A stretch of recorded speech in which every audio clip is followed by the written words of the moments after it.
This is ACOFAE.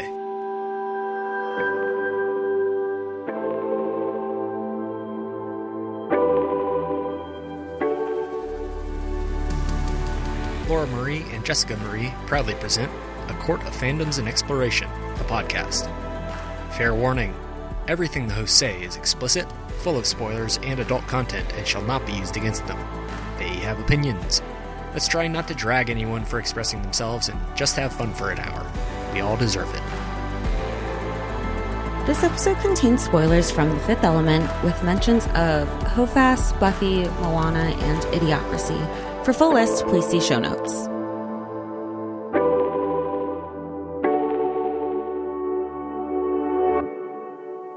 Hi, everybody, and welcome to A Court of Fandoms and Exploration, your weekly deep dive into the fantasy, literature, and fandoms that we love. I'm Laura Marie. And I'm Jessica Marie. And today we are discussing the 1997 sci-fi cult classic, The Fifth Element. And this was chosen in honor of editor Sam's birthday this week. So we thought it would be a great movie to talk about. It was one that he picked, and that gave us the opportunity to bring back a very special guest to ACOFAE. We have the one and only editor Sam Marie. That's me. Welcome back, Sam. We're so happy to have you. Happy birthday. Thank you. I thought I was going to get more of an audible reaction from y'all when I didn't interrupt the intro this time. We did. We were making faces. Ready. You didn't we were see. Ready. We were like looking at each other and prompting you. We were waiting for it. The audio would have been critical for this podcast. Wow. Audio medium. Yes, well, I'm keeping it in, though. I'm going to keep in the pause. Great radio. Great radio. They're going to think there's a long pause here. Sam, why did you choose this movie for us to talk about today? Quite simply, this is my favorite movie. Is it really? It is. That's such a fun fact. I dispute this. What would you say? I thought it was Tombstone. Tombstone's up there. It's this one, and then Ocean's 11 and Tombstone close behind. So where does that other one that you had me watch last summer, The Cop, and I can't think of the title now. Hot Fuzz. He's the cop. Yes, I thought that was up there. No, Hot Fuzz is way up there for sure too. But yeah, not quite as high. I would say that's roughly third. Okay. Those are all excellent choices, I have to say. Sam, I know the answer to this, but I don't think Jess does, and I know the listeners don't. When did you watch this movie for the first time? This being your favorite movie. I think it must have been with you in college. I think really? You must have introduced me to this. Yeah. I'm not sure I ever saw it on TV or anything. Definitely didn't see it in the theater. Yeah, this one's all Laura. So just like keeping pace, Laura's exposing us to all of our favorite things. Exactly. Tastemaker. So I think it's important to say that when Sam and I first met, we did do a crash course of like all of my favorite things and all of his favorite things. And I just had like more. So I just kind of like bombarded you with a lot of like favorite movies and things. And this is one of my top 5 movies of all time. So it makes sense that I would kind of like share this with you. And Sam, correct me if I'm wrong. You have tried to share this with other people and it has not worked. Yeah. My dad sat through it, but he thought it was too campy. Whereas for me, the camp is the point. And I wouldn't even really call it camp, but I get what he's getting at. It's theatrical. It's extremely theatrical. Yeah. It's silly in some ways. It is. It's a lot, and it's perfect. Jess, you? My biological dad, I think I was telling you before. Boo. Hiss. I know. We hate him, but I have to give him credit where credit was due in this fact. This was his like favorite movie he would watch with my stepmom, and I remember watching it and I didn't get it and I didn't understand the context. And then similar to your experience with Mean Girls, Laura, watching it for this episode, because I watched it twice, I realized I've seen the whole movie in its entirety, just very piecemealed. And I mean, one of the first things with the starting credits, I was like, Jean-Paul Gaultier did the costumes. I was like, that was what I got really excited about. And then, of course, the intro with Luke Perry, R.I.P. But yeah, the last time I watched this also was 2020 with you. So that's kind of aside from this weekend, I haven't really watched it. But the second time I watched it before this episode, I can see how it grows on you and like catching different one-liners. And I was laughing more the second time, and just like the delivery, and Chris Tucker is he's the best part about this. He's incredible. It's incredible. Okay, so different from the both of y'all.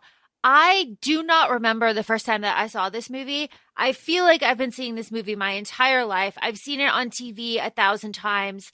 And that is really interesting. And just something I want to bring up before we dive into this, because there are 1, 2, 3, 4, 5 different versions of this.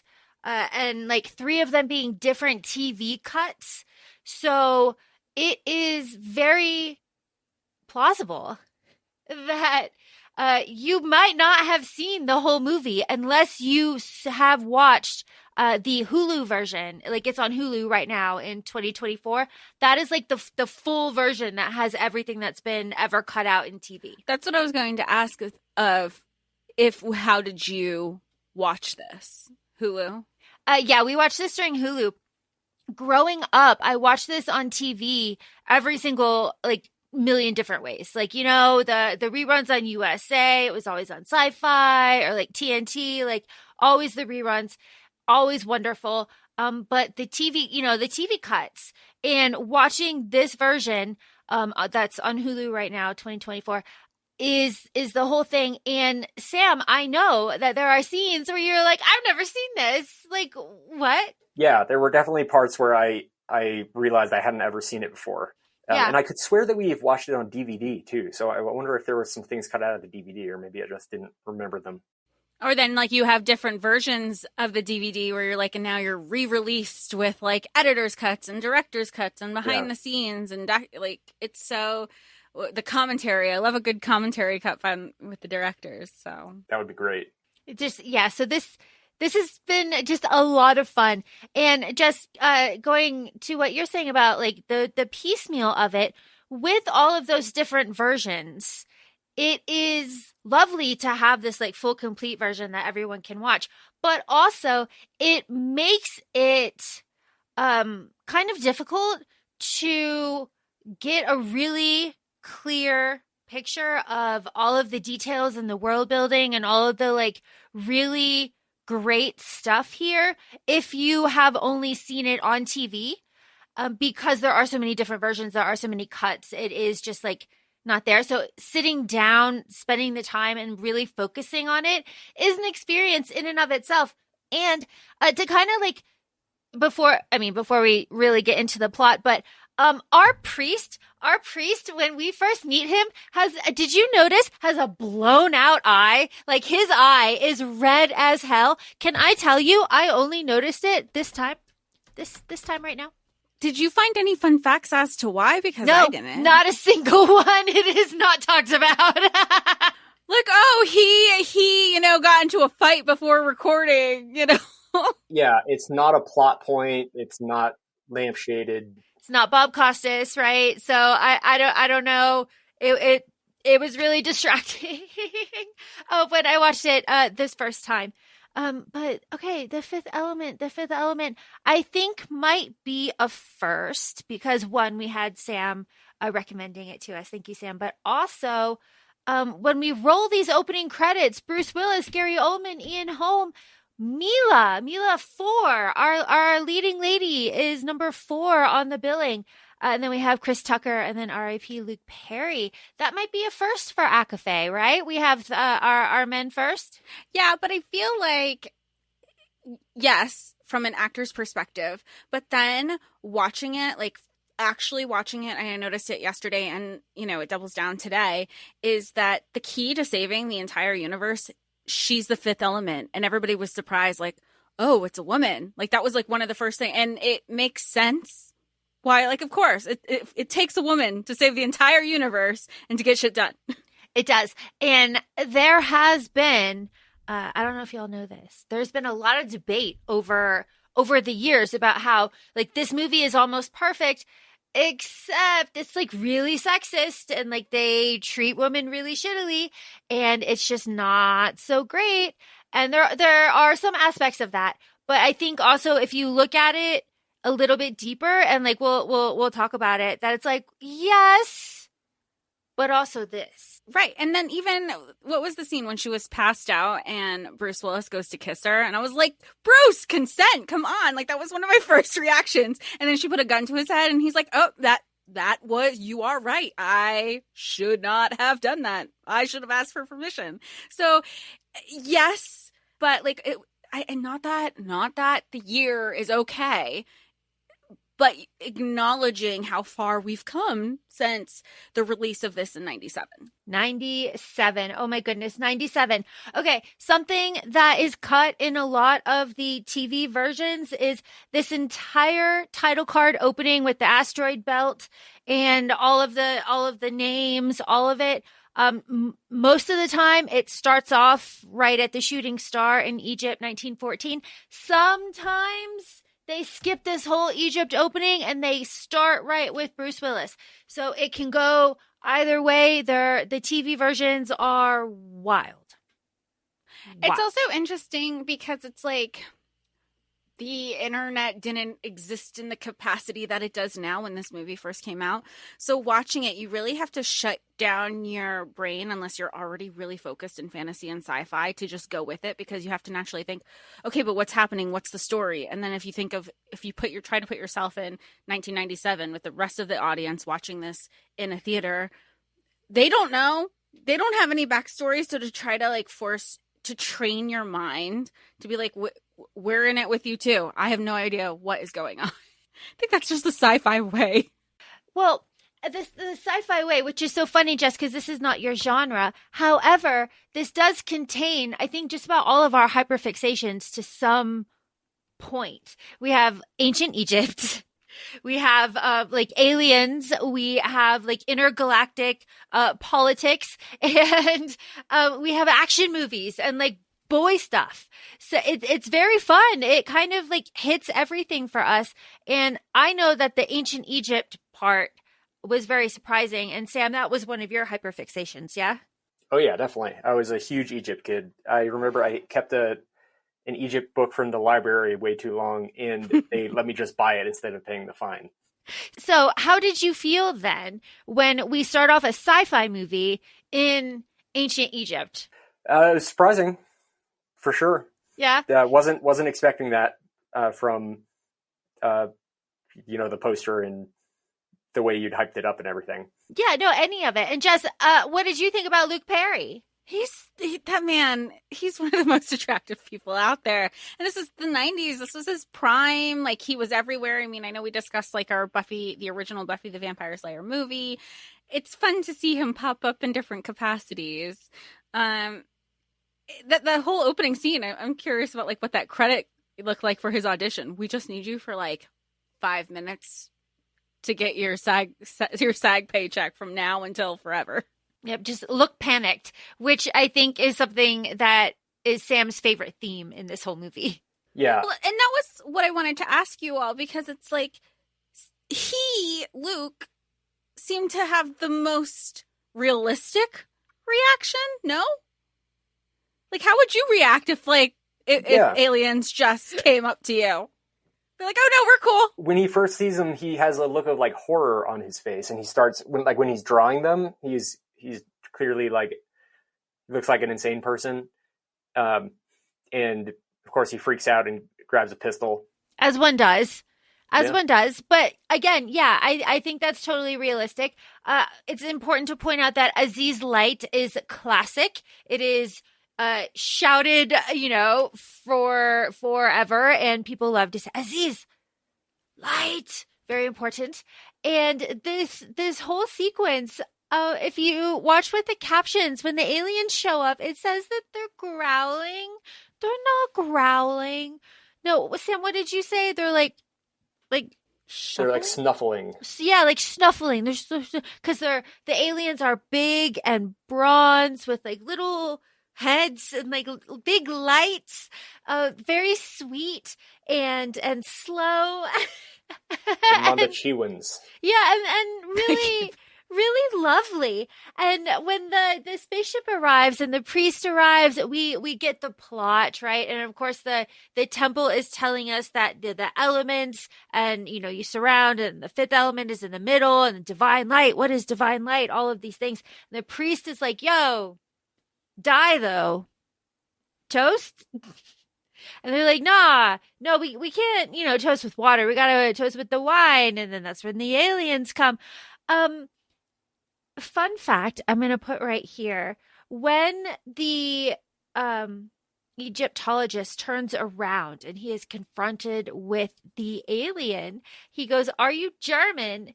In the German version, it says like, "Are you from Earth?" Or like, "Are you from like Terra?" Like it is different in Germany. They do not use "Are you German?" So that's like our other Moana fun fact. It is just like Moana. It is okay. And I want to know if either of you noticed that the lead alien, right, our leader here, kind of looks over at his second and is like, "Yo," and the second's like, "Yo," and then his eyes glow, and then the Egyptologist falls down dead. I did notice that. You noticed that? He's yeah. Like, "Hey, take care of this guy." He's like, "Do this." Yeah. Like, it's like, kill him. And so it looks like if you just look at it, you're like, "Oh, he like passed out because he's in shock." But like, nah, like the second took care of that. Like, gang, these guys really go. There is a musical woo woo woo woo woo when little cue whenever something like very stereotypically Fifth Element happens, important to the plot, and it happens a little bit throughout the first sequence. But the big one that you hear is when the like coffin, I guess, like floats out. That is just a cool visual. Yeah, it's like a sarcophagus looking thing, and I don't know why it had to float, but it's cool. Yeah. It's, sci-fi. Why not? Why carry it? They're big. It was a lot faster than the way they were walking. Yeah. Yeah, because he walks so slow that after Luke Perry freaks out and, shoots and falls backwards and triggers the door, our lead alien is just like lumbering and he can't get out of the temple. And then he tells the priest, like, "Yo, we're taking all of your shit. It's not safe. But like in 300 years, we'll come back. It'll be good. Teach the priesthood about us, and here's our key." And then he's stuck in there. I felt so bad for him. I was like, he's such a nice alien. Yeah. And he, like, the wall closing didn't kill him, right? It just crushed his hand. So he just withered away in there, I guess. He's in there, and we don't see his like carcass or whatever. When we go back to the temple at the end, maybe David cleared it out, Right. But it is like really sad. But of course, the theme here is like only life is important. That is like the key. So then it's bam, bam, bam. 300 years later, what's 1914 plus 300? 2214. Yeah, it's incorrect because if we find things later on, the date is 49 years later. So there is 49 years unaccounted for. So it would be 349 years. Technically. Huh. Yeah, I know. Isn't that just so fun? So fun. So we start 300 years later. Evil is here. He has solidified. He is intelligent. We meet our president and, shoot now, ask questions later. And then our priest says shooting will only make it stronger. How do we feel about this opening? We leave Egypt and go into the future. We are sci-fi now. Jess, how did you find this? I just felt like I was watching Idiocracy. Like, here's the future. That's why, I mean, I know I'm jumping ahead here, but there's a part where Bruce was like, when he gets fired, and he's like, so, like, of course I got fired. Like, it just feels very today, honestly. I were like, okay, what's another bullshit we got to deal with politics now? But I thought that part was interesting because it gets, like, the defense mechanisms go up on the planet, and the president's saying, we need to back off. There is highly intelligent planet beings on there The military doesn't want to back off. They keep thinking, oh, our guns are bigger.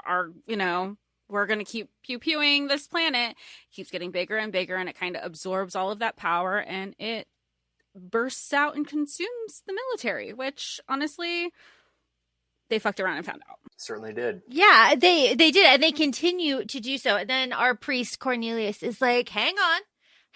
We have our woo, woo, woo, woo, woo, as he sits down, and we see all of the elements on the belt buckle. We have David in his little hat. We love David. But then we cut to sweaty Bruce Willis. Now, Bruce Willis in 2024 is a figure of compassion, and it is a very sensitive topic, and we are very aware of what is going on. We are talking about 97 Bruce Willis here. Sex symbol. It was a different time. Here's an observation that I made. You do not see skin texture like this anymore. I'm not just talking about Bruce. I'm talking about everybody. Not Milla. She's perfect. As they keep saying. Yeah, well, in a world of like skin, you very clearly like scarred skin, Milla shines, obviously, which is, of course, is the point. But you don't see skin like this anymore on extras in movies, like anywhere. So it was, again, putting you back like into the times, but also putting you into the times of this movie as well, because it is like like she's part, this whole thing. And also, you don't see a lot of movies where the main color scheme is orange. What else is orange besides her hair? Her jumpsuit, his jumpsuit. Oh, he has that fitted tee that has the cutouts on the back. I remember I was like, the second watch, I was like, he was one of the action stars.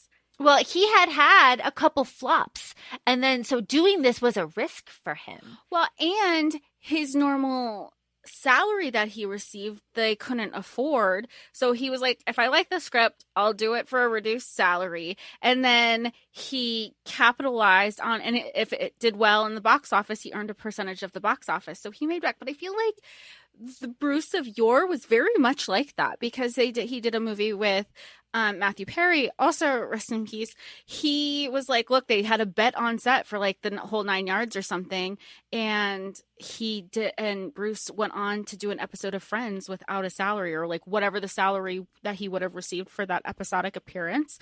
It went towards a charity. He's always been very charitable. That's such a nice story. Oh. This is set in South Brooklyn, New York City. Jess, did you love this? I loved it because he lived in South Brooklyn, which nobody calls it South Brooklyn. And yeah, that sounded different. Yeah, I was like, okay.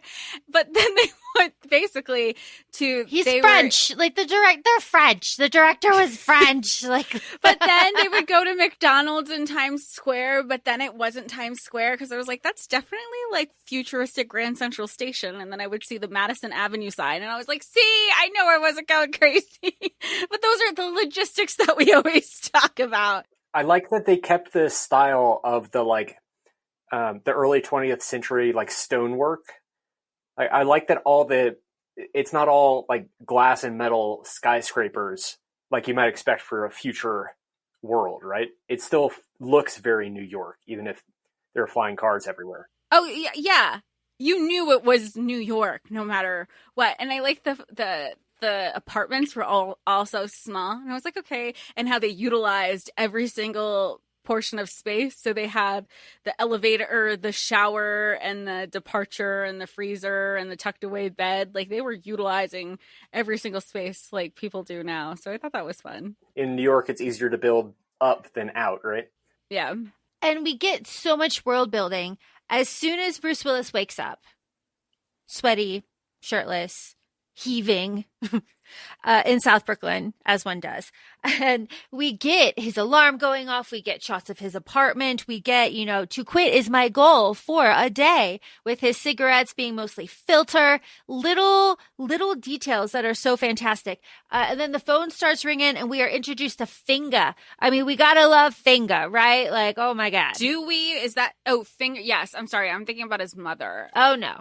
I was like, that could have been cut out. No, we're talking about Finga. His boss at the cab company. We just love him. Rumored to be Vin Diesel, uncredited. Love that. Yeah, I love it. That's cool. I believe it. You go back and listen to it. You're like, yeah, they threw a filter over that. Like, absolutely, that could be him. Not even much of a filter. Yeah, and he's talking about cars. Like, it all kind of track. It's very fun. It's very fun. We get the first kind of gross misogynistic kind of phrase, your two-timing slut ex-wife.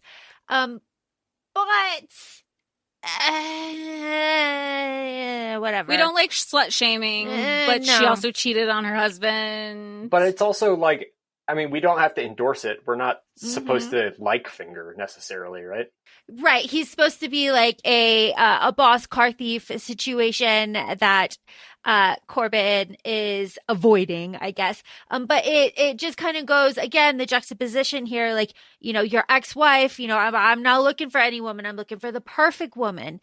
Again, just like, one on each here. And then Finger says, like, you got to come in for your overhaul. And here, no one's asked. It follows the pattern. It follows the pattern right here, because there is a commercial playing with Ruby Road, and he is announcing the Gemini contest with the winner to Floss in Paradise. He's announcing it right here. So if you take in the opening with 1914 Egypt, and then you come right here to Floss in Paradise, that is the entire plot. That's the first 15 minutes, so it would be like the first 5 chapters. Yep, that is the entire plot. So very fun, very fun. Sam, tell us, please, about one of your favorite scenes, which is give me the cash. Oh, yeah. So Corbin Dallas has done his morning routine. He's had his morning cigarette, and he's talked to Finger, and he's getting ready to go out the door. And so he checks the camera that's looking outside his front door just to make sure it's safe. There's no one there. You just see the hallway. And then he opens the door and there's a guy standing there, and he has this huge like poster board printed out with the exact view from Corbin Dallas's camera.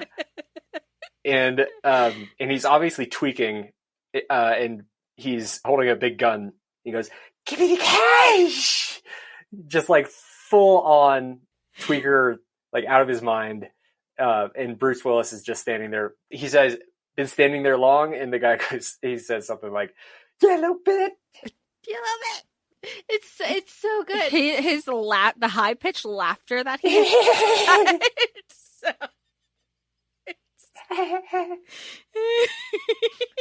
it's amazing. I'm using that video, by the way. It's amazing. It's just fantastic. And then, of course, Bruce Willis is like, he tricks him with the gun. He's like, you can have it. I don't need it. It's so funny. Oh, it's so funny. It's just the best. And Bruce Willis does like crack a smile there. He's like, I like your hat. It does go to show that like this is going to be funny, and I do think that is something that makes this movie unique and kind of sets it apart from other sci-fi movies, is that it is bright, it is colorful, and it is funny. Well, and that was intentional from the director. I think that was like one of the things that I looked in the fun facts, where he was like, I didn't want to be a sci-fi that was always dark, so he was intentional about making sure scenes, even if they were set in space, they weren't set at night. Just little details that make it so amazing. Like the cab startup when Corbin gets in his cab. 50 points. I got 50 points on my license, Finger. You have 5 points on your license.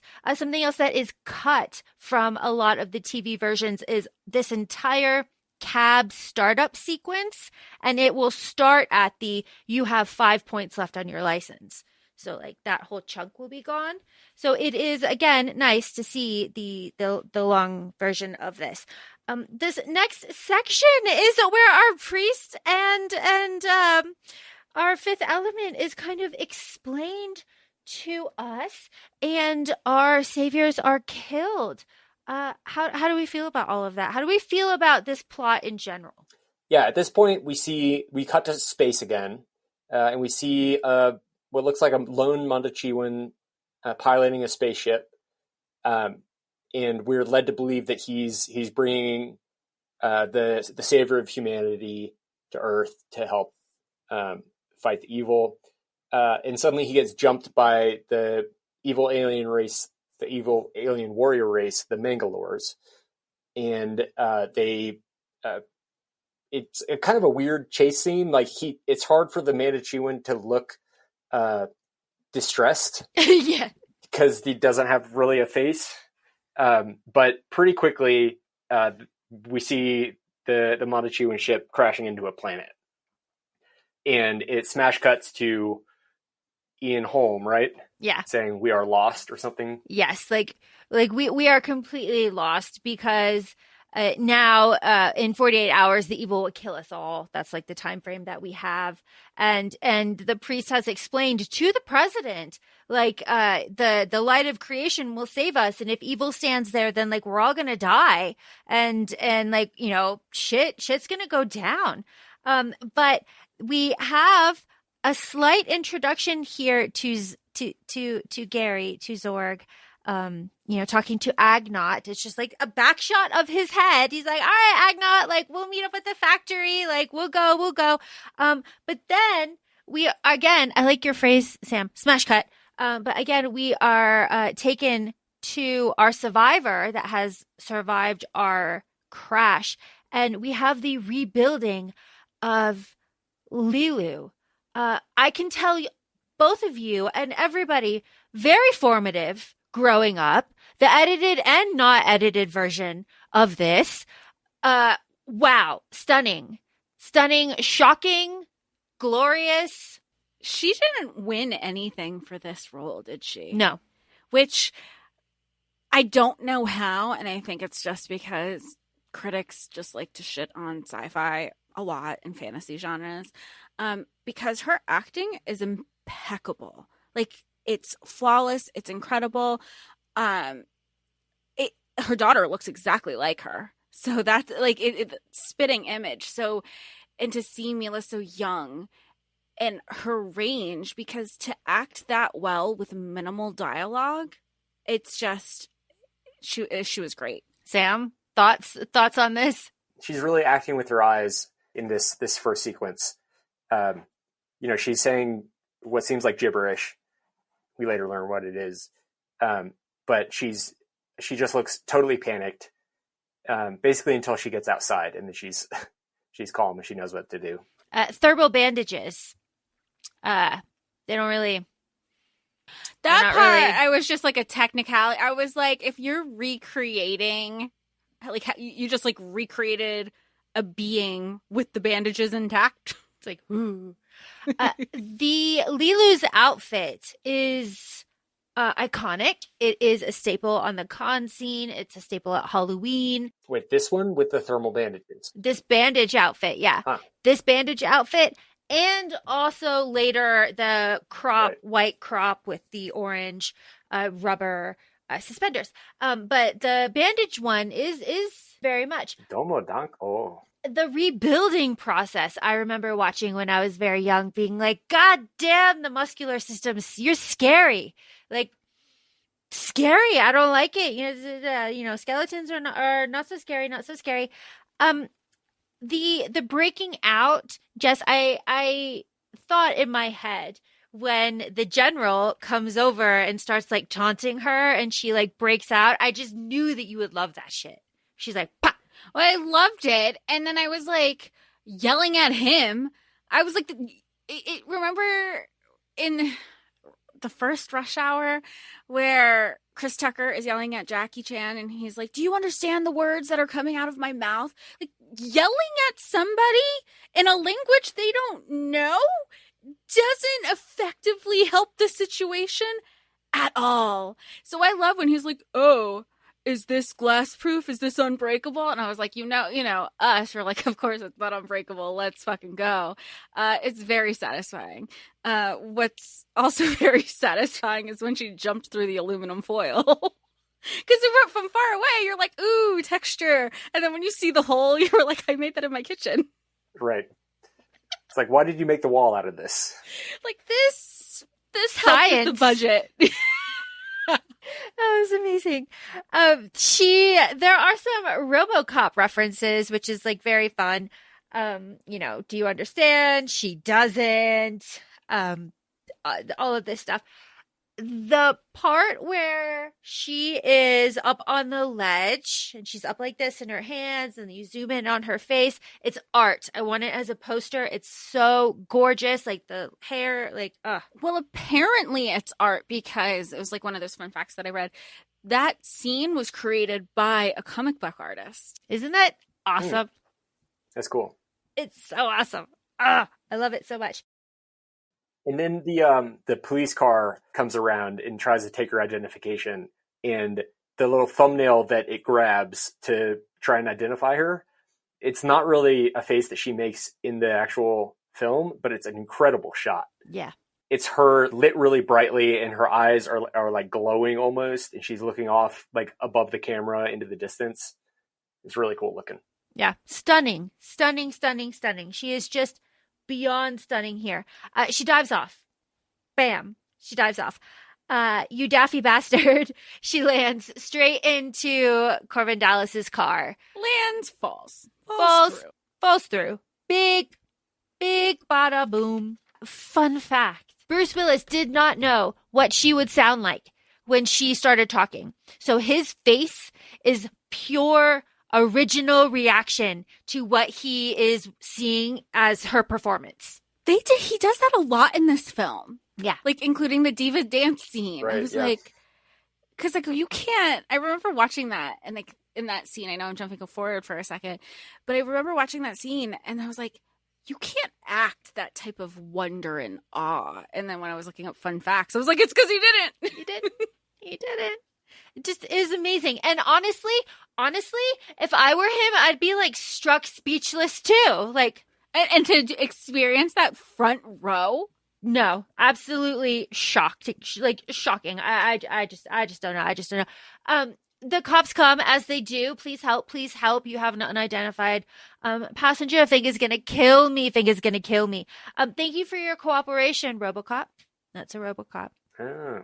Were the producers or something? Were they involved with RoboCop? I don't know. I think it might just be like a homage. Yeah, an homage might just be. I love this silly little chase scene throughout New York City simply because of the way that Bruce Willis, when he drives away, he's smiling a little bit to himself. And he's like, this is so stupid. See, I thought it was because he was just being cocky. Like, I did that. No. To me, he's just like, what am I doing? Like, that wasn't Corbin, that was Bruce.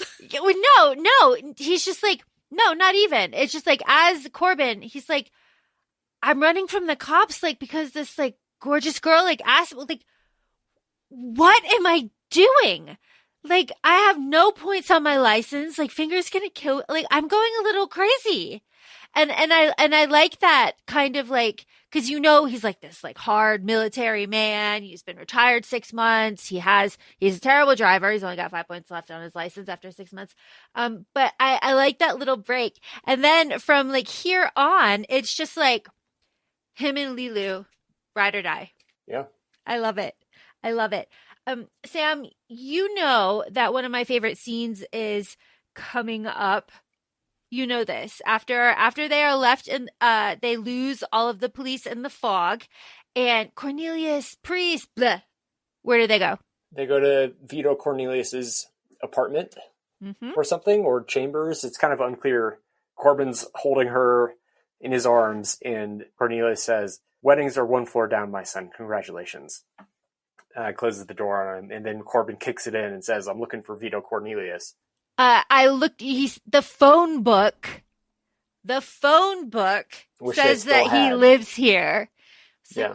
Whoa. All right. Another little detail. So it's like 22, like we're in the 23rd century and they still have a phone book. It's like, whoa. Another shot that is art to me that I want on a poster, that is one of my favorite scenes, is after Bruce Willis like comes in and he's like, she's my fare. I don't know. She fell on me. She's asking for you. She's got this tattoo. And the priest, Cornelius, looks at it. He goes, oh my God. He's like, Fifth Element. And he passes out. There's a wide shot of Bruce standing there holding Lelu with the priest passed out at his feet. And he's just like, oh, thing is going to kill me.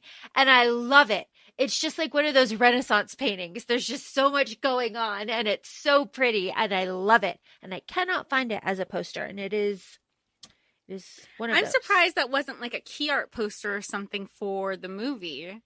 But I guess with the movie, you don't really have like any romantic undertones, at least with like the poster. And I didn't look at the trailer or anything before this. So I don't know if it was ever positioned as like a romance. A little bit. Yeah, a little bit. Or like having romantic moments.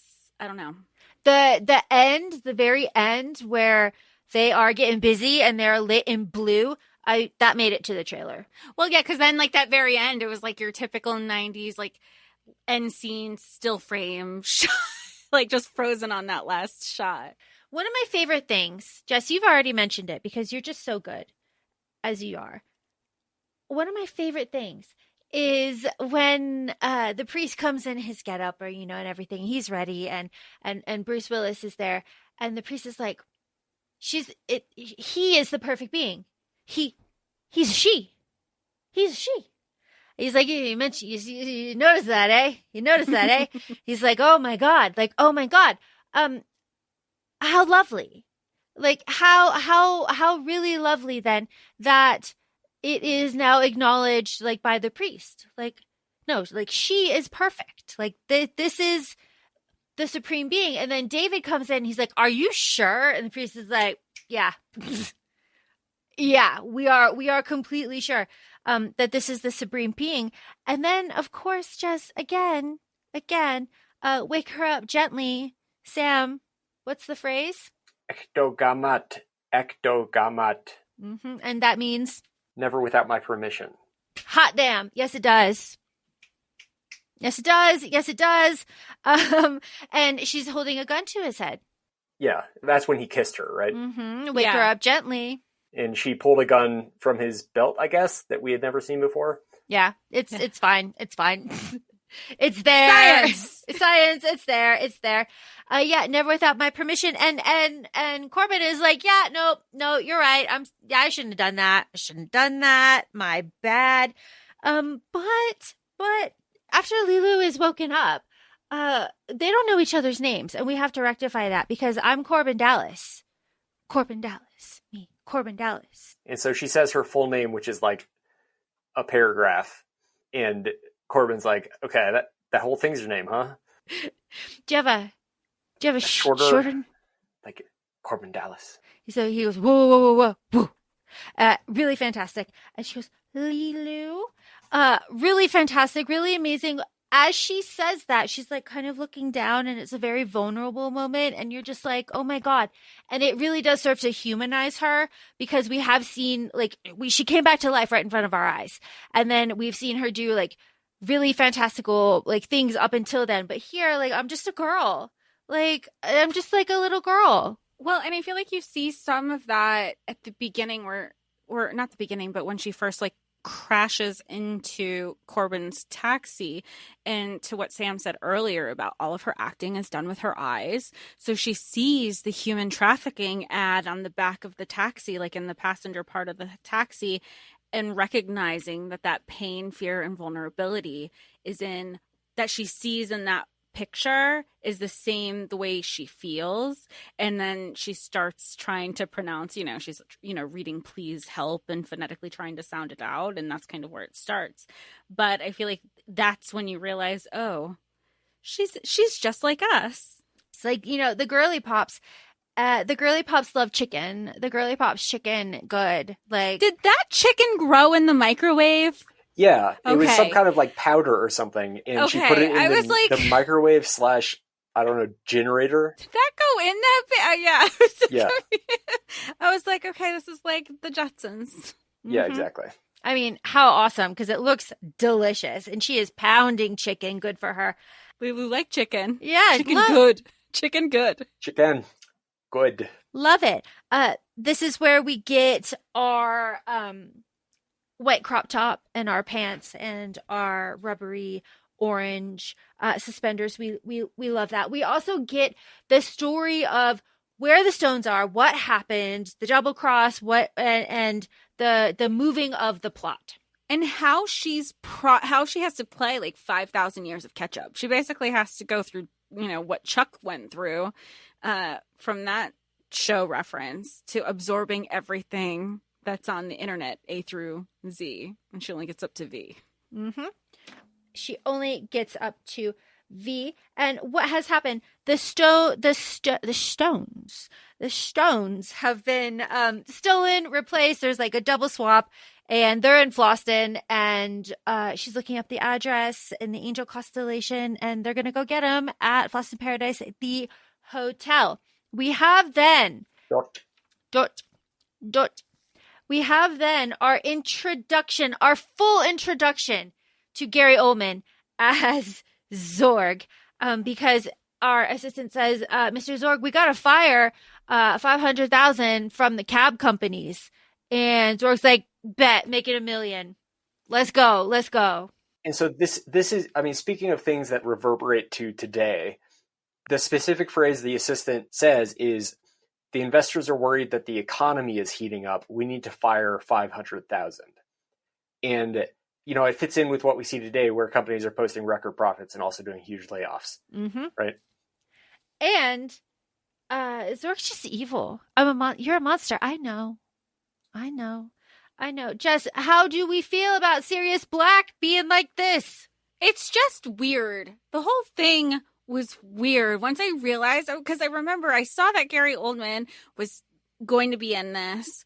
And then when Zorg came up, I was like, I initially thought, I haven't seen Gary yet. And I go, watch him be Zorg. And then I IMDb'd and it was him.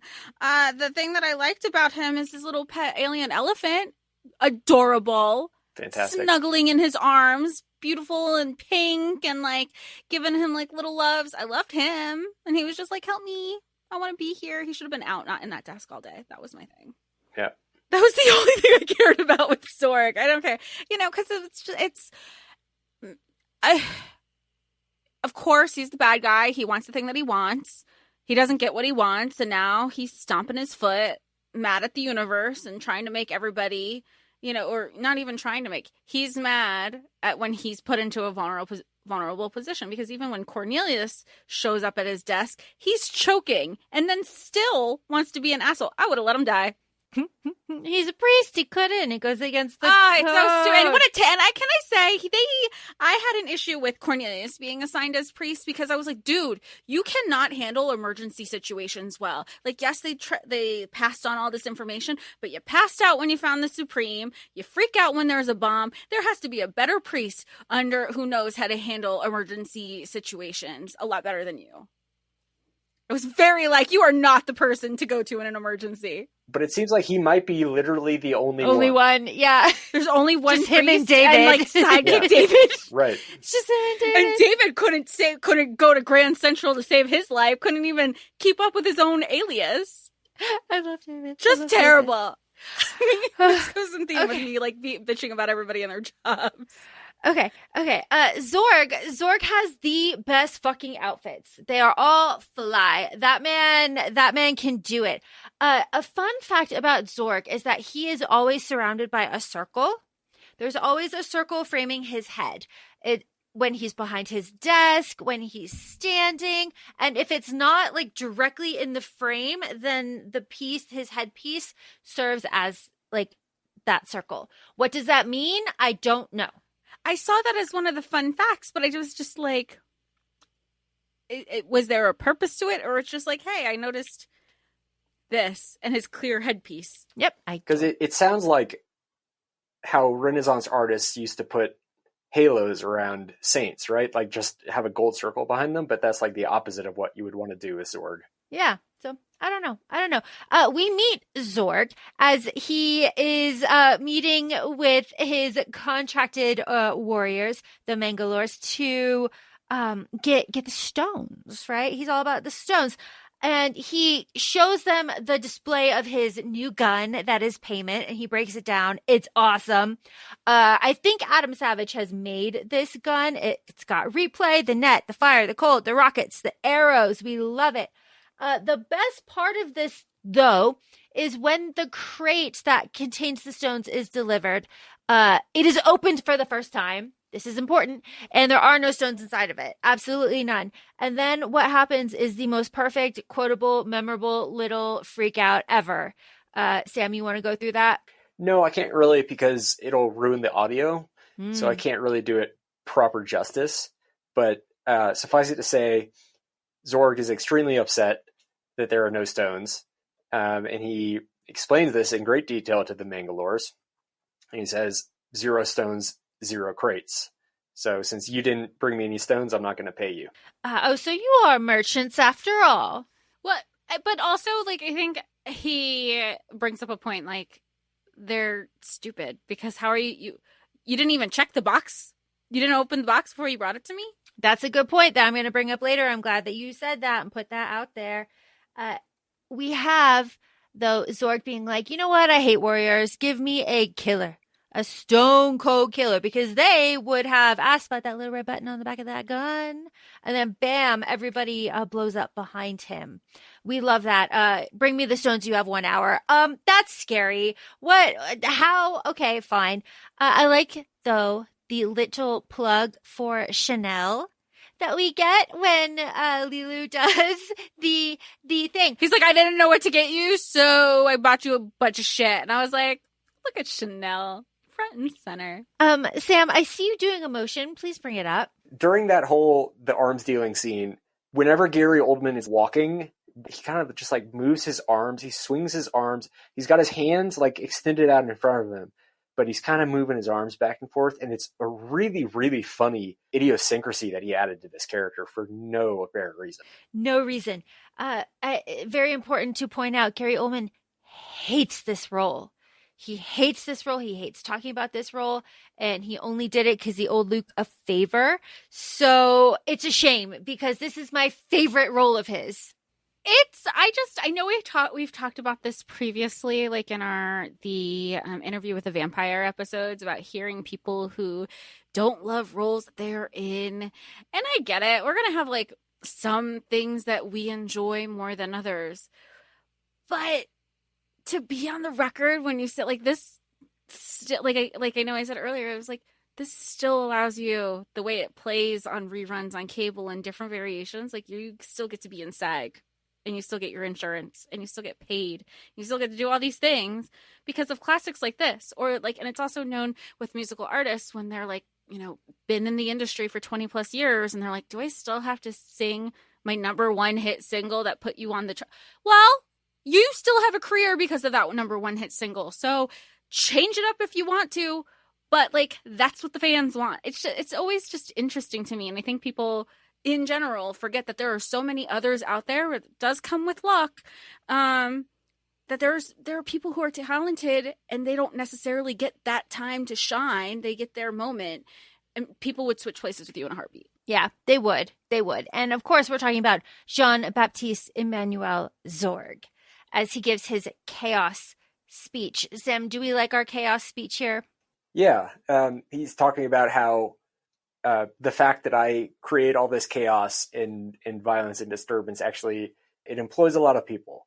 It is, though, just as you said, the choking of the cherry and the overconfidence. And he's just like, yeah, look at me. Like, I'm king of the castle. And our priest is like, where's the robot to pat you on the back, my guy? Like, what are you really doing? And then when he is like, they get the pit out of his throat or something, he's like, you saved my life, so I'll spare yours for now. Yeah, for now, ominous. Our cockroach is spying. That was not a robotic cockroach. That was a real, like, you know how you could train, and some people can train insects. That was a real roach. Oh. And I think it was also stupid to think, oh, I'm going to pretend I'm a bug and nobody's going to notice me. It was big. It was a big bug, and you think you're not going to get squished when somebody's... That was bad. That was bad. And also, I think it's funny because, like, cockroaches are basically like the thing that's still around since the dinosaurs and the prehistoric era, that here we are in the 23rd century and the roaches are still thriving. I just put in the chat a link to a Reuters article where these Japanese scientists basically implanted a brain controlling device into a cockroach, and it allowed the researchers to remotely control its movement. So it's actually not necessarily a bad decision that they made on this one. Oh my goodness. Yeah. Thank you for that, Sam. Wow. So Zorg now has the plan and knows that the diva has the stones and everybody is going to Floss in Paradise. Everybody is like going to Floss in Paradise, except for Corbin. He's not going to Floss in Paradise yet. Very quotable, very quotable. You cannot always have bad news. However, it does seem that way. Yeah. Well, that's the part where he was just like, of course I'm fired. Add that to the shit that I'm dealing with today. And I like just how at that point he's so unbothered. If anything, he's more annoyed that his mother is calling him. Which is true. The mother is very persistent. She is, though, very funny. I just don't see how. I know that that's supposed to be the comedic relief in it, but I was just like, we could totally cut this out. I would have red penned it. Don't make me a producer. Be red penning everything and adding things in. I think it is supposed to play up the futuristic South Brooklyn stereotype that a French man is like, that's his idea. It's really driving home that this is, even though this is the future, this is New York, this is South Brooklyn, and everybody still has their dialects. Yeah. But this is also, I guess it does move the plot along a little bit because he's like, what, Ma? And she's like, I can't believe you won this trip to Flouston. You weren't going to tell me. And he was like, what are you talking? This is the first I'm hearing from anything. And this is, where, the pattern is patterning through this movie. And this is how he finds out that he won the trip, and the military pays him a little visit to say, yeah, congratulations, we need your help. You have all this shit. You're the only person with all of the criteria and expertise to handle this thing that we need to do and the stones that we need to get. And this is when Corbin realizes, oh, you rigged the whole thing. And they're like, now you can't say no. And it's about getting him from Grand Central to a planet far away. And what is the line, Sam? Old tricks are the best tricks. Old tricks are the best tricks. A major. A major. We love that. While that is happening, though, we have matches. The matches. We have to say the matches. As Corbin, before the general comes up, as Corbin is talking to his mom, I would have been notified. What's going on? Come on, Mom. Tell me what's going on. He is lighting matches and he lets one burn and he has one left. They zoom in on the matchbox. That's important later. So as the commander is like really laying down the mission, Lelu arrives, and then we have our priest holding up Corbin with guns. We love that. You're a priest. You must drink a lot of coffee as a priest. Okay. Complete non sequitur. Like what? Okay, sure. We do though have the famous, iconic raid here. Do you identify as human? No, I am a meat popsicle. I'm a meat pops. I heard that and I was so excited. I go, because I've heard other people say it and I didn't know that reference. And when I finally heard it, I was like, oh, this is where it's from. I was so excited to be on the know now. Thanks. How's it end, Sam? So when Lelu and Cornelius came up to Corbin Dallas's door, they ripped his name tag off the door, and they ended up sticking it on someone else's door. And one of the cops says, "Oh, I found him." They're looking at the sticker that says Corbin Dallas on this random door. The guy's in there shaving with like a dagger. And they say, "Sir, will you please put your hands on the yellow circles?" And he puts down the dagger, walks up to the camera and goes, "Smoke you!" and gives him the middle finger. And Bruce Willis just says, "Wrong answer." And you hear a gunshot. I will say this is another perfect example of people who don't know how to do their jobs, because you have all this facial recognition, and then they're like, "This must be Corbin because his name is here," and then they bag him. And then of course they assume that it's him because they saw his name tag, and then when he goes to Grand Central, they have 15 different people coming up saying that they're all Corbin Dallas, and the lady was like, "I'm over all y'all. We're closed." The saxophone that plays is just so wonderful as Lelu is wet coming out of the auto wash. The saxophone is just like the classic, like film noir kind of like. It's really lovely. What was that sound? It's fantastic. There is a cut subplot about striking garbage workers in New York, and that is why the airport is covered in garbage. I love that. Yeah, Jess, you've been saying this is supposed to be Grand Central, but I mean, with all the garbage piled high, it looks more like Penn Station. I don't know. They redid it. They don't call it Penn Station anymore. There's this other place called Moynihan Station, and it's all refurbished or something. I don't know. I just found out that they renamed it like 2 weeks ago. But maybe Penn Station in 97 or in 23rd century. That seems accurate. Or in 2010, honestly, it's a piece of shit. So it's gross and stinks like garbage. So in 2010. The smell of my home. So the garbage airport is very fun because this... Is it an airport? I guess it is, because it's just a bunch of terminals. I have like the Grand Central clock and the Madison Avenue sign stuck in my head. Mm-hmm. The airport serves the plot in lots of ways.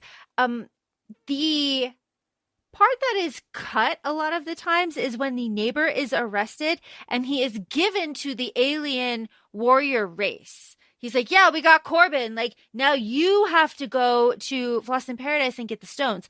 That little part is cut a lot of the time. So like the plot, you're just like, why, but so really it's Corbin, the priest, Zorg, and the alien warriors all going for the stones that the diva has. So there's like 4 different. It's good. Okay. But the garbage airport, so fun. Nervous David gets the IDs for Lelu and the priest, and Cornelius is like, "Yeah, no, gang, I'll meet you at the temple." David's more realistic to being your husband. David, sweating profusely, shaking, unable to stuttering. Speak. He cannot. Yeah, the nervous like second in command or the nervous sidekick is a great trope throughout this movie, and David is like one of its shining examples. He is lovely. I do like that he got like illegal IDs for them though. So I guess he's got to have balls. But Jess, as you said, yes. So Corbin arrives and makes David leave, and Corbin and Lelu get on the plane. And then 2 aliens try to come and they try to pass as Corbin. And then Zorg's like leader of his like evilness, I guess, also tries to come and pass himself off as Corbin. And the lady's like, "No, thanks, bye," and like goes down. "I am Corbin Dallas." So that guy his character name is Right Arm. No. Yeah, I don't know why. Oh, because he's the right arm of Zorg? He's like the right hand? But like right hand would have been a lot more normal. But also it's never referred to in the actual script. So Oh, that's so fun. But okay, so he gets blown up. Our right arm gets blown up because he doesn't get on the plane. "I'm sorry, sir. It won't happen again." Our aliens who didn't pass start shooting up the garbage airport. And our priest, who comes back and sees David and it's like, David, what are you doing here? Oh my God. Like, of course, no, it's my mission. Our priest sneaks into the plane through the landing gears.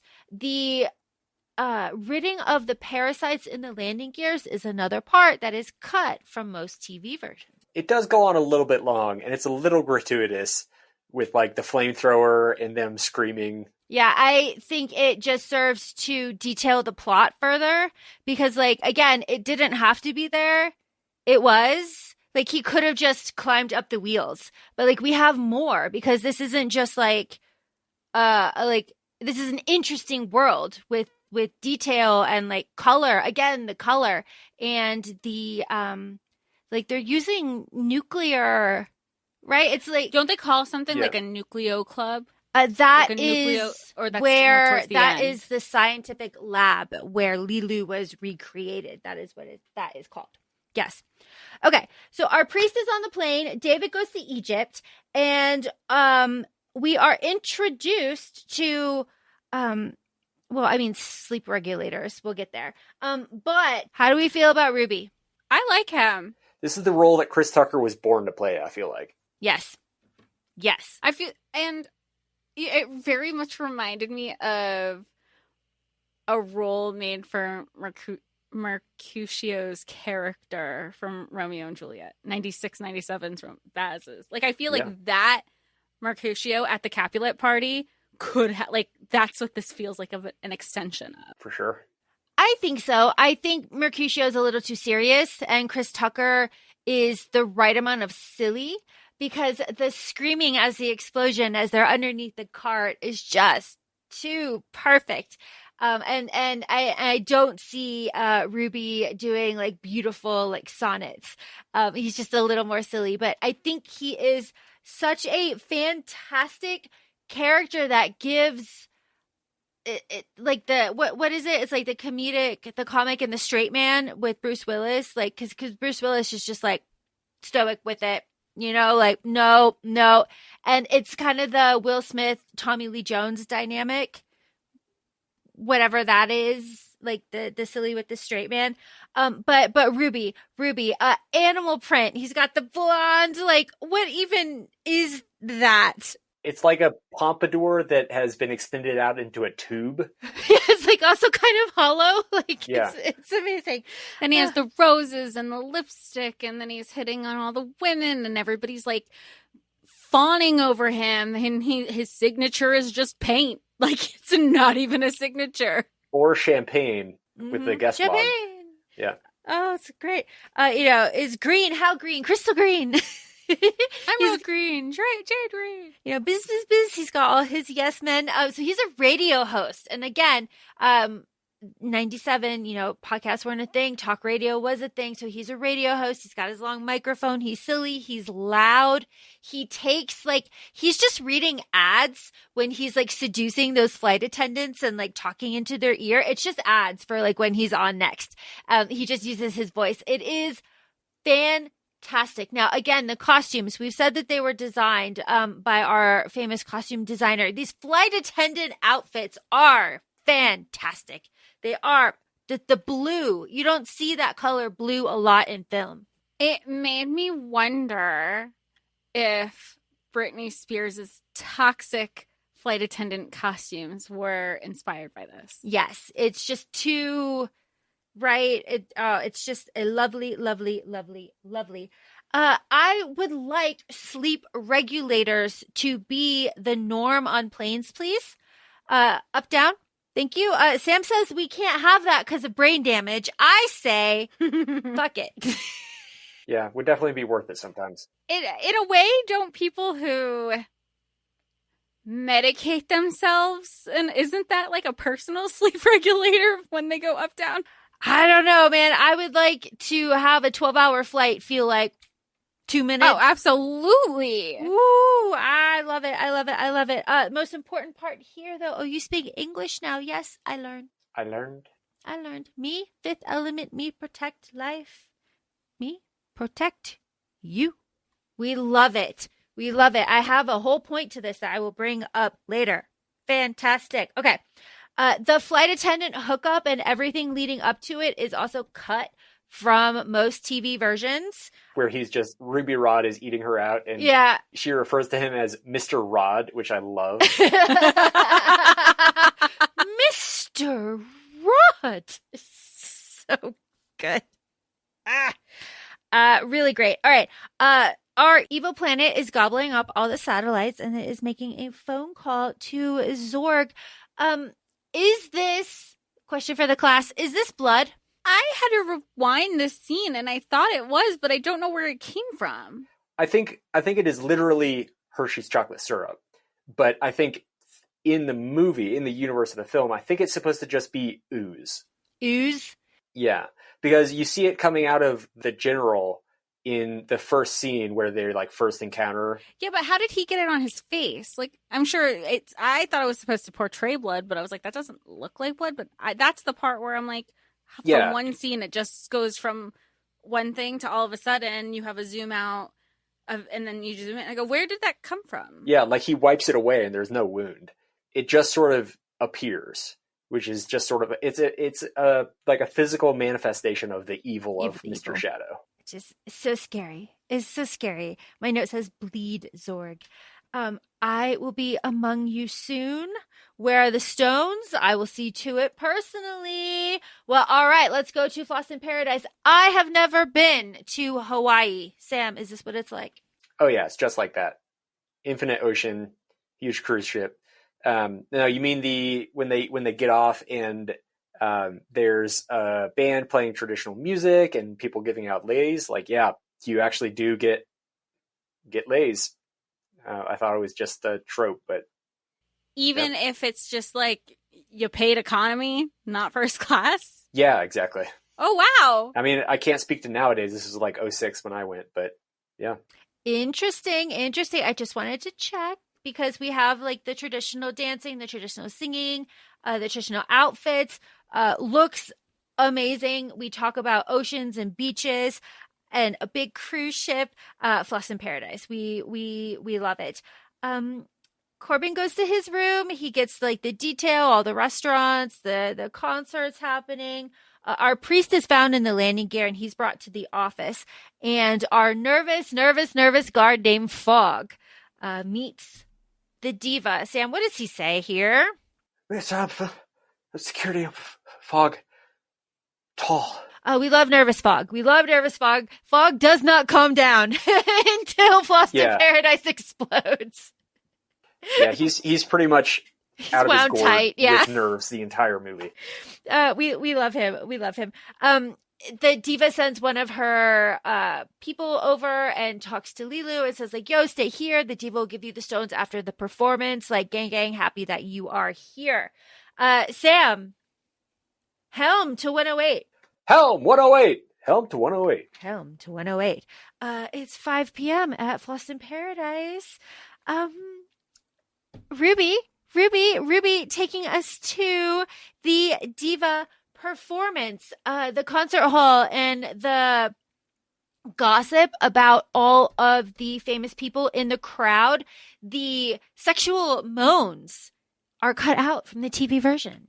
Can't really say I'm surprised. I know, but it is funny when you watch the TV version because all the dialogue is the same and he's holding his thing and it's just like silent as he's like, you're like, what could that? I have a recording of her beautiful voice and there's just no voice. There's no voice and he's just like doing this with this thing. You're like, okay, I don't really understand. Okay. King of Laserball. He won't hear anything because he's stone deaf. It's just great. Should say Ruby's in like his black outfit with the roses and his I liked this outfit. It's so good. Oh, it's so good. All right. I read in the trivia, the IMDb trivia, that Chris Tucker, like there was such secrecy surrounding the script that he didn't really know how to play the character. And then he saw the outfits and he knew exactly what to do. Incredible. Oh my God. Jess, tell me about this diva performance because I feel like you, out of the three of us, you have seen the diva performance the least amount of times. I was blown away, a la Bruce Willis. It was incredible. Fun facts is that this wasn't the original diva. The person who was casted dropped out last minute. And instead of recasting, well, they did recast with the director's wife at the time.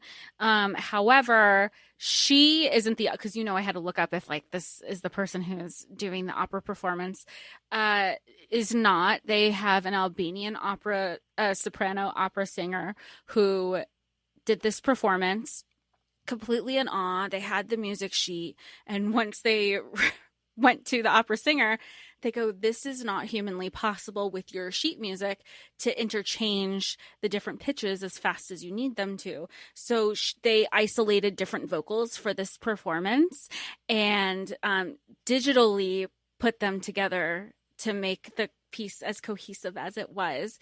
It was beautiful. She's so talented. I mean, digitized or not, like this is a person's voice. It's beautiful, and it was fun. And you can just tell that the diva was respected and renowned across the universe because everybody wanted to be there. I loved her dancing when she like really got into it. But while the performance is happening, it's kind of being mirrored with Milla doing her own performance. Lelu is doing her own fighting choreography performance based on the martial arts that she had consumed from her computer knowledge and soaking up, because I want to call them ogre aliens, but they have the name that begins with an M. The Mangalores. The Mangalores. They break into her room because they know that the diva has the stones. So they're looking all over her room. They hurt some of like the diva's entourage who are guarding her room. And Lelu is just like, fuck this. I'm here to fuck shit up. And I have to protect. I'm here to protect. That is my role. That is what I'm here for. So she kicks their asses. And they get they don't get the box yet. Sorry. They like run away because she kicks their ass to go, it was an ambush. Zorg has arrived while this is all happening, and he shows up right as she finishes the fight scene. This fight scene was a huge fucking deal when it came out, and the MTV Movie Awards were all over this. It was nominated for everything. Like they were there. It was a whole thing. Look it up. There's a lot of like stuff about it. MTV during the 90s. Okay. Thank you, little lady. You did all this hard work, right? Here's Gary Oldman with his big gun here. Important to note that the Mangalores have brought in a backup bomb, and it is sitting on the table. And Lelu clocks, like they bring something into the suite, but Zorg does not know that there's a backup bomb in the suite, obviously.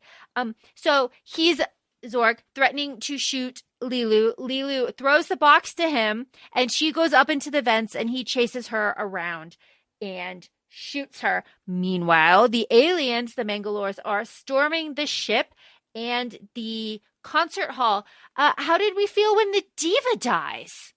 That screwed me up the first time I saw it. Yeah, she gets a single shot to the abdomen and falls very dramatically, throwing her hands up. Bleeding blue blood, obviously. Yeah, and Bruce Willis is just like, all right. Yeah, she says, the stones are in me, and he takes an awfully long time to process what that might mean. It's like, there's not really any other way to interpret it, but he has to like think about it for a little while. And then he just kind of digs his hand into her rubbery abdomen and starts pulling out these huge stones. Like huge. The Wikia fan site for this, I was reading the page about her, and in the like abilities section, it says ability to hide medium-sized objects in her abdomen. I was like, these are actually kind of large objects. Yeah, no, yeah, because huge. Then if you think of when you pan from her performance, she's tall and she's slender. She's a slender thing. So, and we know that those stones are they're stones, and they're not medium, like you said. So I don't know, even though we know it's in her abdomen, I don't know if it's a Mary Poppins situation where it's just, or like the TARDIS. Yeah. Yeah. She's bigger on the she's inside. like bigger on the inside. She's blue. Yeah, because the size of those stones, and then you see her performing, I'm like, where did it all fit? Yeah, it is pretty wild. Do we think Chris Tucker kind of broke character when after the stones are out and he's like shoved, guard these with your life, oh my God. Ruby goes, oh shit. Oh shit, Corbin. Yeah, the more Mangalore show up, he goes, oh shit. Oh shit. You're just like, that doesn't track with like anything. That is not Ruby. That is Chris. That's Chris. Like, what? Did you just like forget what you were supposed to say there? I think it's so funny. But now starts the Ruby and Corbin team up, which is just like hilarious. They shoot their way out of the opera house and into the lobby, and all of this, of course, is being broadcast on radio, and the president is listening to it, which again is really funny. And the general is like, no, I know my man. Like, it's totally fine. He'll calm things down. And he comes out and he just shoots out everybody in the lobby. Yeah. It's incredible. The whole funny sequence with Roy being like, throw me the gun. Throw me the gun. And then he just rolls 2 billiard balls at him. He's like, it's very fun, very fun. Jess, how did we feel about Corbin doing a nice underworld shootout of the ceiling? So Ruby falls all the way down. We love it. It's the scene. It is, as much as it's sci-fi, it's very 90s. Because I mean, all action movies were just heavily firearms involved, and I feel like, but it's still, because it's a futuristic movie, it still ages well in that regard. Yeah, I think the practical effects that they did too, like, really, really help, and the detail to the costumes, just top tier. I say that because this explosion is famous. This explosion right here, count to 10. It's the biggest explosion in Hollywood, like an indoor explosion in Hollywood at that time, no? Yep. Isn't that so cool? I said that to Sam this morning. He said, well, rewind that shit. It's like, all right, got to do that. Now, after our big bomb, everything has blown up. Everybody's dead. Everything is fine. There is 10 minutes left on the bomb that Zorg had left on the Diva Suite. But he opened up the box and saw that there were no stones in it. So back he comes. He's got 10 minutes. After his maniacal laughter, he was like, it's that manic laughter of, a fucking course. I'm going to lose my shit. Of course. So he comes back and he goes back to the Diva Suite to figure out what is going on. Ruby and Corbin go to the control room where Cornelius is.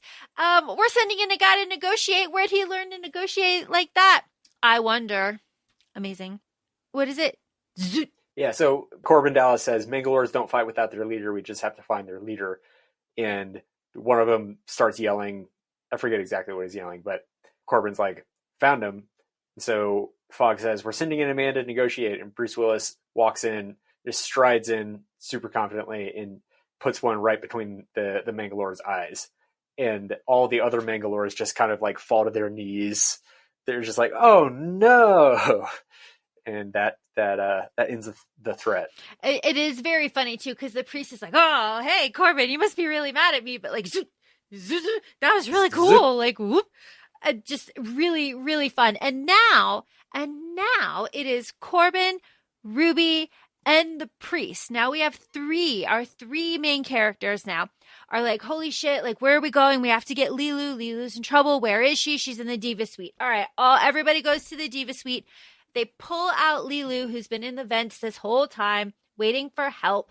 And it's a not great in emergency, Jess, as you said. But if it was a bomb, then we would know, because all of these hotels have fancy bomb detectors, right? And then the bomb detector goes off.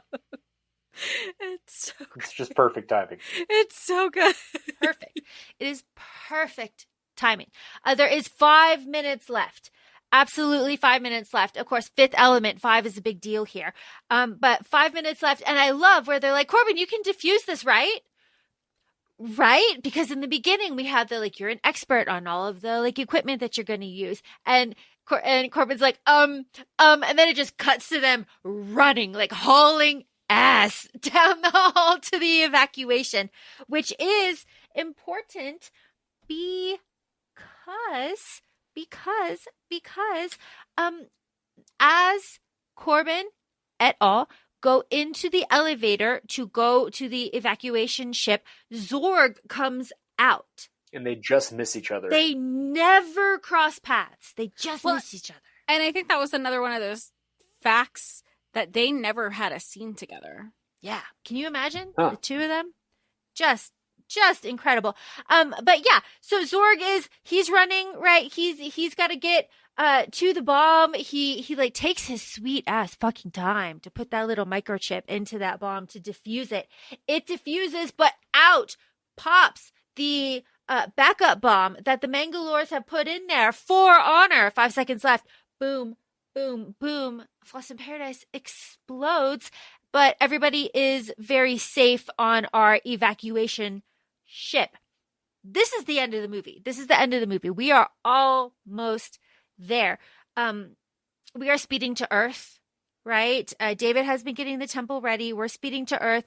The president, my note says, starts to sweat profusely from here on. He's always like dabbing at himself, like from here on. And he calls Corbin and says, like, yo, shit's going down now. We have 1 hour and 57 minutes before the world ends. And Corbin drops the line, I'll call you in 2 hours. You know. But Corbin had a very quiet moment. You know, I like my quiet moments. Corbin had a quiet moment with Lelu where they're talking about like humans and like they only create things to destroy things. Human nature, like humans are so strong. But I only got to V, lots of good words in V, very beautiful. Okay. It's kind of a weak line. Very weak line, Bruce. But all right. Fine. Lelu takes the time to learn about war, as you do. This reminded me of, is it Knocked Up, where the girl says, I Googled murder. Well, what did it say? Amazing. I'm so glad you said that, Sam, because now I will associate that. But that's exactly what she did. Is she Googled war, and she didn't like the answer because why would you? But she is, Lelu, not well from her ordeal, and she's like in and out of consciousness. Okay, so we're at our temple. This is the end of the movie. We're in the temple. David's there. Lelu's in the center. What the fuck do we do? Here's the thing. My point that I've been leading up the whole time. The men in this movie never know what is going on. The only people that know what is going on are bronze aliens and Lelu. And the diva. Well, yeah, and the diva. These are our women and the diva. Yeah. So nobody else, right? Because the priest, Cornelius, doesn't know what to do. He's like, yeah, put her in the middle and like, I don't know. Theoretically, I know what to do. Zorg never opens the cases to see if the stones are in him right when he gets them. Like he leaves before he checks. Like you got to check that shit. The Mangalores don't check the case. Like they don't know what is going on. No one knows what is going on or can do anything about it except our alien and our two like women. And I love that because for a long time, the conversation was that like this was a very sexist movie and people were like, yeah, like the flight attendants, why do we need that? The mom, why do we need that? But it's like, okay, yeah, fine. But like, think about it though.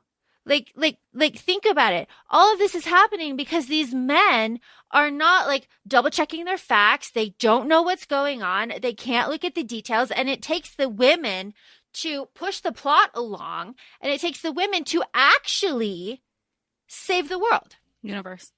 Even bigger.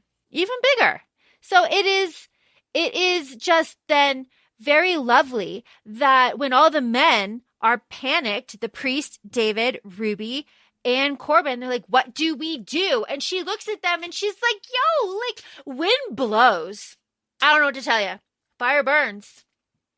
What does she say for Earth? The Earth grows? I don't know what she says for Earth. I don't think she says Earth. I think she just says wind blows, fire burns, water falls. Water falls. Yeah, because I would like to know what she says for Earth. But yeah, she's got to tell him. Remember in HOFAS when we had the two shapes on the floor? Sorry, HOFAS spoilers. Feel free to fast forward a minute. Where they had the two shapes in the floor in the cave, and we were like, that makes sense to put them right there. The fact that it took 3-4 men to be like, oh, we should put this stone, the Earth stone on the Earth platform, and we should put the water stone on the water pedestal. I was like, how is that the first thing you do? Put them all there and then figure it out. Something else that I find very funny too, because we're counting down, right? We have like 2 minutes, 3 minutes, but now we're at 1 minute, and the boys have activated the stones. Everything is ready. Lulu's in the middle, and Corbin goes over there. He's like, Lulu, wake up! You have to work now. Time to work now. Lazy bones. She's been doing the whole time. Like, I'm She's sorry. been doing the work the whole time. Phrasing, sir. I don't like that, but I do like how she's like, you know what though? Why? She goes, you Give me everything one you good touched, you destroyed. What's the use of it now? Because she passed V, went into W. We have all the war background. She's like, humans are awful, and he's like, it's human nature. Find me, destroy. Like, and she's like, well, like love, and he's like, yeah, love is like so good. That's like such a great example, like love. And she's like, I don't know love. He's like, well, I need you. And she's like, why? And he's like, and everyone's like, just tell her. Just tell her. It's not that hard. Like, just tell her. But he does finally say, like, well, I love you. And after 48 hours, that I didn't buy either. And they have end of the world sex. No, they almost. It's over. I don't count that. That's okay. over. And honestly, he survived sex. I would also fall in love with Lelu after 48 hours. Like, I don't see anything wrong with that. That makes total sense to me. Like, yeah, obviously. Of course. Something that I do really, really love here is that we have the full countdown from 10. 10 to 1, and then they say 1, and then it's like, oh fuck, like what's happening? But then our divine light comes out. There's lots of screaming. Our evil planet is dead. 62 miles from impact. Sam, why is that important? So that's 100 kilometers, and it's the commonly considered the lower limit of quote unquote space. Like that's where space starts. Is right where our planet died. It's an arbitrary limit, but what they were counting down to was when it would enter the atmosphere, and so it stops right at the edge. Yep, I love it. David woos. Woohoo! Oh, what you screaming for? I died. Every time, it's always something else. Shut your mouth. Bzz, bzz.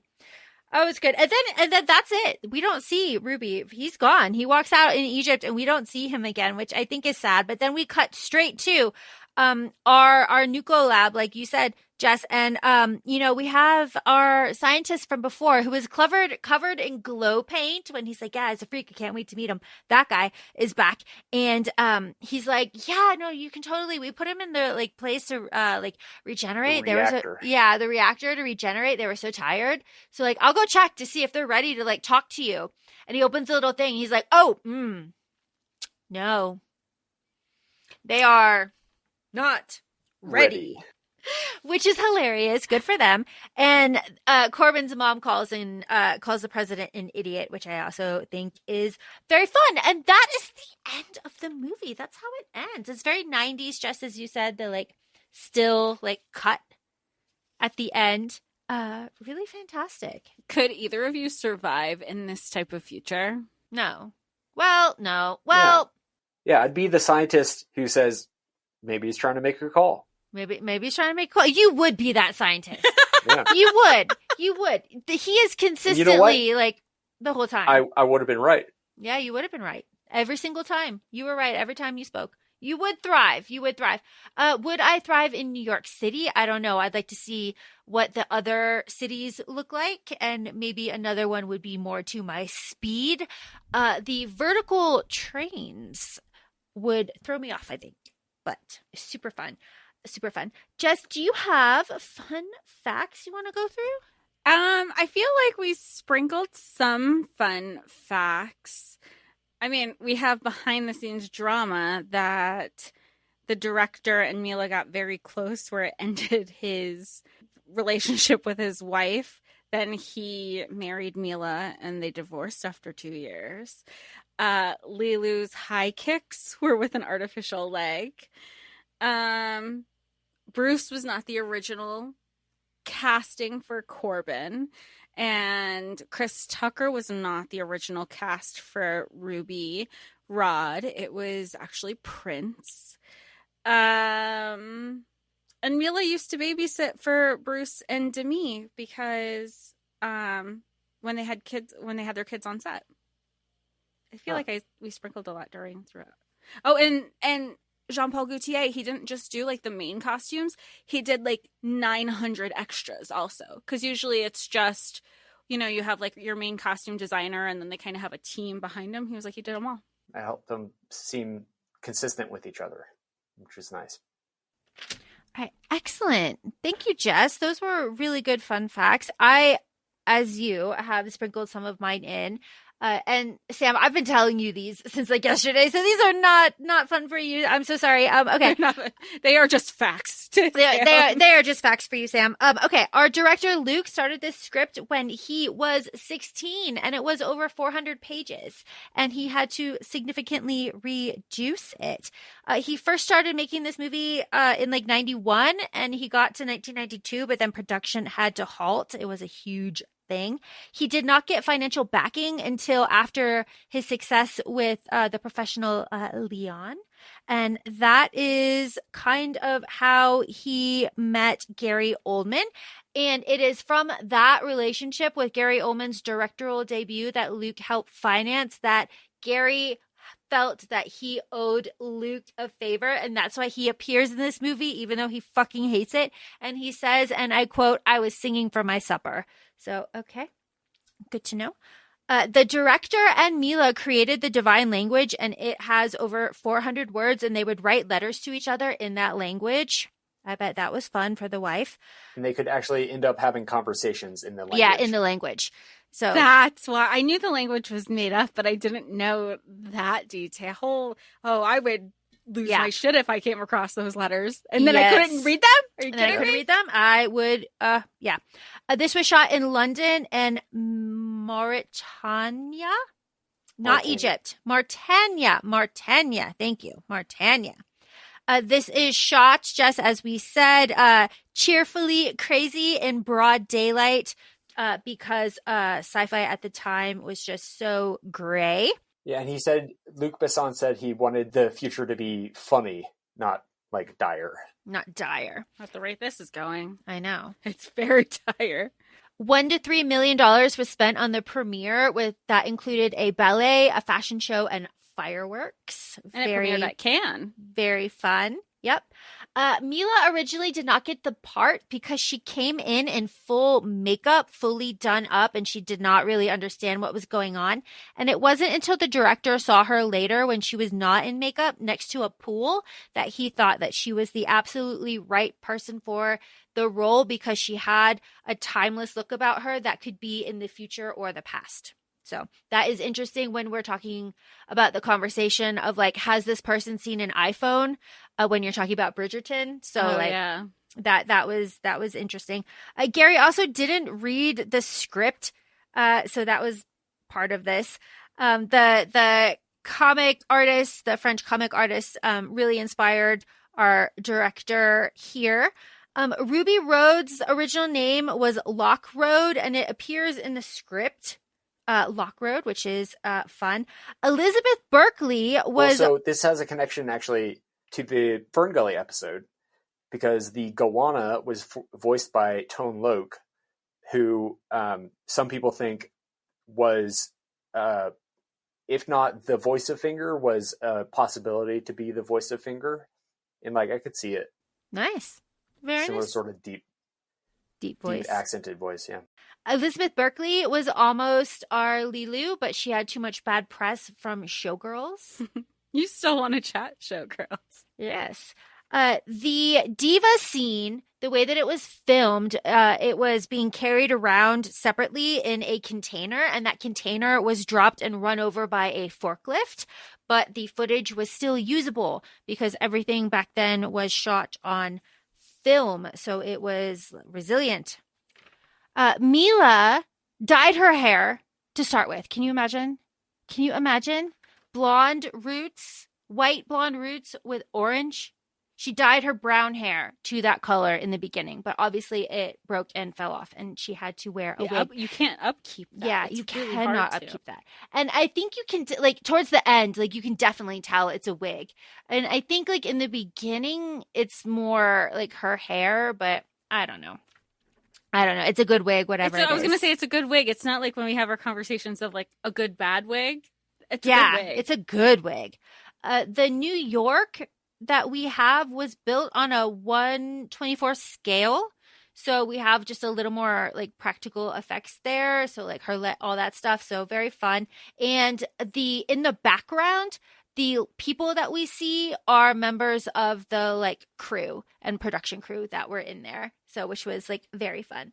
This movie was $93 million, very expensive, went over budget. This movie kind of parallels Plato and some of his teachings about Earth and balance and evil and all of these things. So when this premiered, someone came up to Luke and was like, "Why are you remaking philosophies?" And he was like, "What?" And so that was very fun. Corbin has a limp and it is inconsistent throughout the whole thing. So there's that. This was going to be a trilogy. It didn't happen. One movie was good enough after the script was cut down. I hope it stays that way. I wouldn't want a remake of this. Yep. Do not touch this. The Mangalores, most of them are wearing red and black combat goggles through most of the movie. And this is so that they didn't have to spend extra movie on extra makeup or colored contacts or CGI. And only the leaders have their eyes visible. So I thought that was an easy, fun way to distinguish them. And the parasites are, Sam and I think they're tribbles, but the parasites are actually boglins, after little boglins. And Which is just like a little toy. Yeah. So yeah, it's right. that little toy. And Prince, this is my last one. Prince did not take this role for a couple of reasons. One was a language misunderstanding with Jean-Paul, but another was because he thought this was too much, or this role was too effeminate for him. Of course, Prince being a famous homophobe, unfortunately. So he did not take this role. Imagine what could have been. I don't want to, though, because Chris Tucker is perfect. No, I love it. This is his role. Yeah. It is just lovely. Sam, favorite part? Jess, why don't you go first?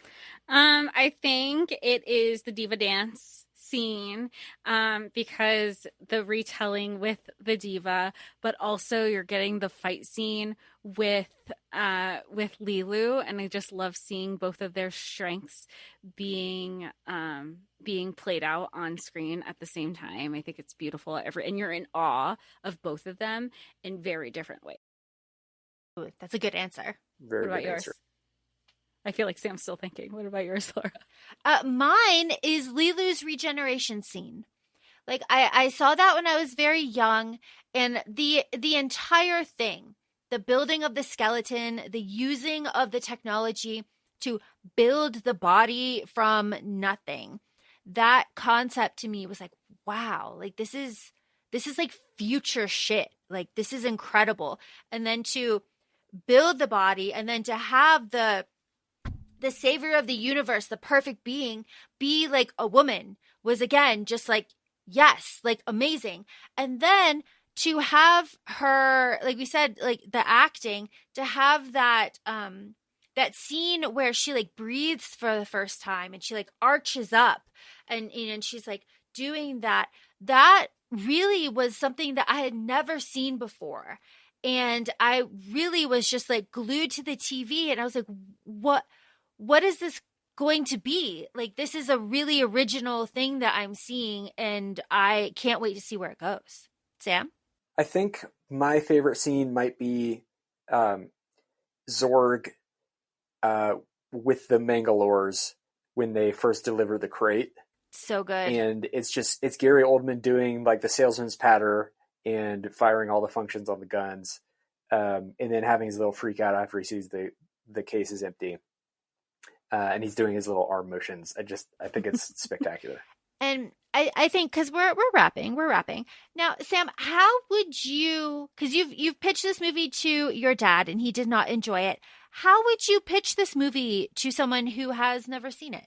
I would say it's an action comedy, emphasis on action, with a bunch of over-the-top performances, and doesn't take itself too seriously. And if you were to compare it to something, would you say like, well, if you liked this, then you'll definitely like this? What would that comparison be? I'm not sure there's anything like it. Yeah, there isn't a lot of like really funny sci-fi, except honestly, the only thing that I can think of that is comparable would be like Lower Decks, but that's just like an animated Star Trek, but it's sci-fi and it's funny and it has like an overarching plot with like kind of, you know, big performances, but a funny, colorful sci-fi is rare. And again, it's another thing where it's like, you know, this is why it has held up and why it's still talked about. Jess, how would you pitch this to someone who doesn't like sci-fi? Pretty people. I think that I would probably lean into the things that I love. I was like, think of if you had I don't even want to say like if you hyperfixated on Egyptology when you were growing up because it's such a small facet, but if you love action and you love New York and you love politics with camp and theatrics, then think about like compile those and think future, and this is something that you'd want to watch. What about you? It's my favorite movie. Please watch it. Like, honestly, that's really all I say. Like, I have 5 favorite movies. This is one of them. And whenever I feel like we've almost covered them all too on the podcast. Yeah, we have. And it's just like this is just one of those movies that I know that when I explain it, I can't do any justice to it because I love it so much and I get too excited, and there just isn't anything that I could do or say to make somebody love something as much as I do. And you want them to love it as much as you do. Yeah. So there's that other part too, where it's like, do I really share this thing that I love with somebody? Because what if they don't love it as much as I love it? And that is also, I think, something that is an undercurrent of fear when you're trying to share things that you like. So I'm thrilled that y'all like this, of course. And if you're listening, I would love to know your thoughts. But Sam, happy birthday. I'm so glad that you chose Sam. this. Yeah, thank you all. It's always fun. Yeah. Did we tap you out for this year of how many surprise guest episodes? Yes, I don't think I could handle another one. You heard it here first. 2 a year is my max, I think. Yeah, you heard it here first. Sam is done for the year. We will see him in 2025. Sorry, Colin. But that being said, feel free to follow us on Instagram. We're at ACOFAE Podcast. We're also both on TikTok, ACOFAE Laura and ACOFAE Jessica. Thanks so much for joining us again, and talk to y'all soon. Bye. Bye. Bye.